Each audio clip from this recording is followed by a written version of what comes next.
के एक ही प्रश्न किया कि मरने वाले को क्या करना चाहिए। तो लोग बोले 7 दिन में क्या उपाय बताया जाए कि मरने वाले को क्या करना चाहिए।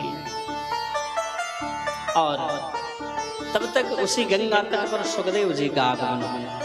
तत्रा भवद भगवान व्यास पुत्रो यद रक्षया गामट मनो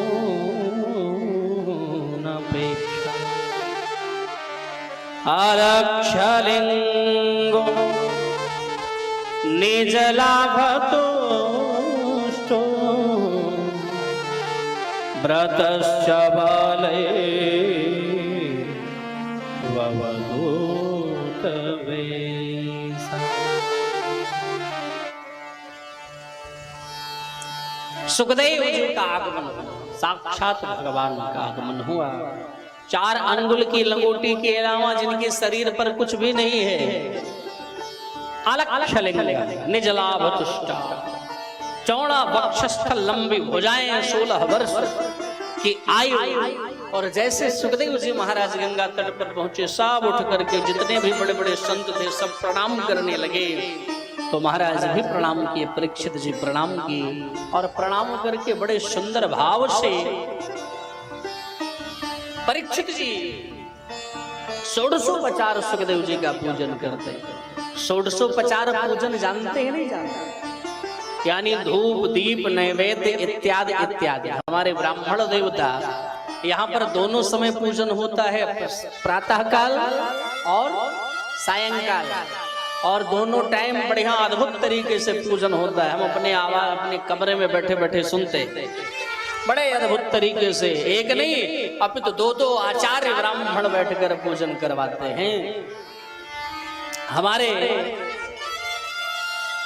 आचार्य श्री धीरज तिवारी जी और पंडित श्री कांत शर्मा जी, ऊर्जा मंत्री भारत उत्तर प्रदेश सरकार, ये हमारे श्रीकांत शर्मा जी, तो ये दोनों लोग मिलकर के बड़े भाव से मंत्र का उच्चारण करते हैं।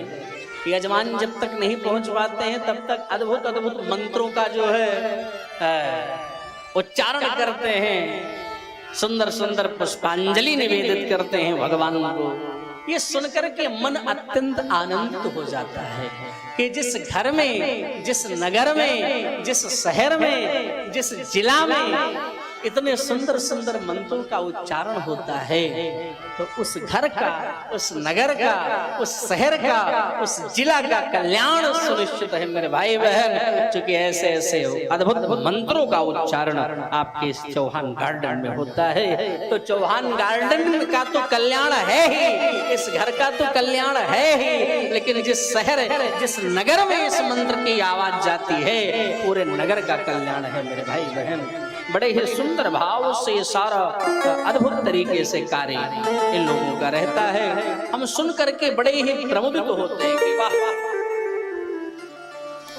तो 1650 पूजन किया, धूप दीप नैवेद्य इत्यादि इत्यादि,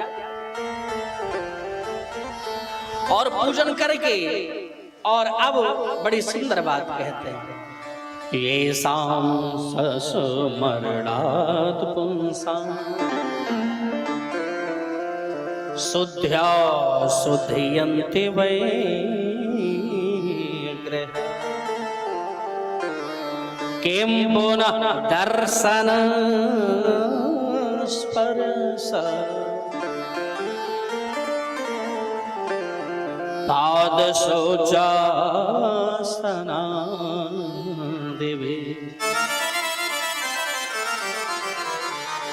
अरे भाई, आप जैसे महापुरुष का तो नाम स्मरण कर लिया जाए। ध्यान दीजिएगा, अगर किसी संत का, किसी महापुरुष के, अगर अपने गुरु का केवल स्मरण कर लो, याद कर लो, तो व्यक्ति के जीवन का पाप समाप्त हो जाता है, एकदम शुद्ध हो जाता है। ऐसां स्मरणात् पुंसां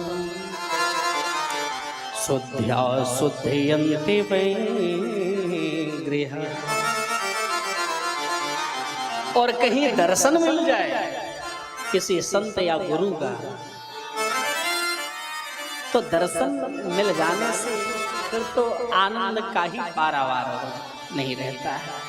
और दर्शन के साथ साथ कहीं उनके चरण की सेवा करने का अवसर मिल जाए, किम पुनः दर्शन स्पर्श, यानी चरण स्पर्श करने का मौका मिल जाए, तब तो पाप का लेस भी शेष नहीं बचता है मेरे भाई बहन।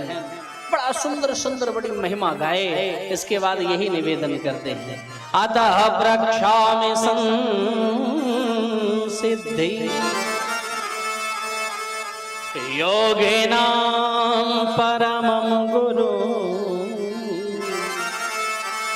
पुरस्ते हायत काज म्रियमाणस्य सर्वथा।